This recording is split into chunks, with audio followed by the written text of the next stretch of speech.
வெறும் 3 மாசத்துல இப்படி இருக்கிற உடம்ப இப்படி மாத்த முடியுமா? இப்பெல்லாம் சோஷியல் மீடியால ரொம்ப ஷார்ட் டைம்ல சூப்பரா டிரான்ஸ்ஃபர்மேஷன் பண்ண நிறைய வீடியோவை நம்மளால பார்க்க முடியும். ஏன் நானே 3 மாசத்துல இந்த உடம்ப எடுத்துட்டு வந்ததா போஸ்ட் போட்டிருந்தேன். நிஜமாவே 3 மாசத்துல இந்த உடம்ப ரெடி பண்ண முடியுமா? சாரி காய்ஸ், நான் போய் சொல்லிட்டேன். வெறும் 3 மாசத்துல நான் இந்த உடம்ப பில்ட் பண்ணல. இது நான் ஸ்கூல் படிக்கும்போது எடுத்த போட்டோ.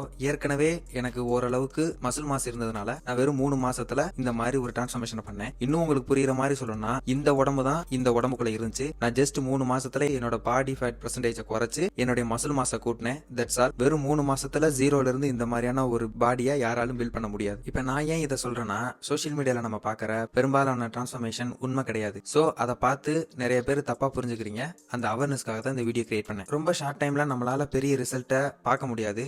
என்னையவே எடுத்துக்கோங்களேன். நான் 8th படிக்கும்போது எக்ஸசைஸ் பண்ண ஸ்டார்ட் பண்ணேன். கிட்டத்தட்ட 16 வருஷமா நான் எக்ஸசைஸ் பண்ணிட்டு இருக்கிறேன். இந்த அளவுக்கு ஒரு பாடியை பில்ட் பண்ண எனக்கு இவ்வளவு நாள் ஆச்சுன்னே சொல்லலாம். ஆனா இந்த 16 வருஷமா நான் ப்ராப்பரான டயட் ஸ்ட்ரென்த் ட்ரைனிங் நான் பண்ணேன்னு கேட்டா கிடையாது. அப்பப்ப நான் வந்து ப்ராப்பரான டயட்ல இருந்திருக்கேன். அப்புறம் ஸ்ட்ரென்த் ட்ரைனிங் பண்ணிருக்கேன். நிறைய கேப் விட்டுருக்கேன். ஆனா ப்ராப்பரா நான் இருந்ததே இல்ல. ஆனா என்னோட ஸ்கூல் டைம்ல இருந்து நான் ஓரளவுக்கு நல்ல மசில் மாஸோட தான் இருந்தேன். ஃபிட்னஸை பொறுத்த மட்டும் மசில் பில்ட் பண்றது கொஞ்சம் கஷ்டம். இங்க நான் ஏன் கஷ்டம்னு சொல்றேன்னா, அதுக்கு நிறைய டைமும் நிறைய எஃபோர்ட்டும் தேவைப்படும். ஓகே, இன்னைக்கு கதைக்குள்ள வரலாம். வெல்கம் டு நோ எக்ஸ்கியூசஸ் 30ல இன்னைக்கு டே 2. மார்னிங் எந்திரிச்சதும் ப்ரீ ஒர்க் அவுட்டுக்கு ரெட் பனானா சாப்பிட்டுட்டு ஜிம்முக்கு கிளம்பிட்டேன். இன்னைக்கு எனக்கு புல் டே தான். புல் டேல மொத்தமா 3 மசிலுக்கு நான் ஒர்க் அவுட் பண்ணுவேன். Back, biceps, abs. Work out பத்தின ஃபுல் டீடைல் வேணும்னா ஒர்க் அவுட்னு கமெண்ட் பண்ணுங்க. நானே உங்களுக்கு டிஎம் பண்றேன். அப்புறம் ரூமுக்கு வந்து தோசையும் 2 முட்டையும் சாப்பிட்டேன். அப்புறம் எசென்ஷியல் சப்ளிமெண்ட்லாம் எடுத்துட்டு இன்னைக்கு வெளியே கொஞ்சம் வேலை இருந்துச்சு. ஸோ வெளியே கிளம்பிட்டேன். மதியமும் நைட்டும் கடையில தான் சாப்பிட்ற மாதிரி இருந்துச்சு. ஸோ கடையில சாப்பிட்டுட்டு ரூமுக்கு வந்துட்டேன். கடைசியா ப்ரீபயாட்டிக்கும் ப்ரோபயாட்டிக் எடுத்துட்டு இன்னைக்கு நாளை முடிச்சுக்கிட்டேன்.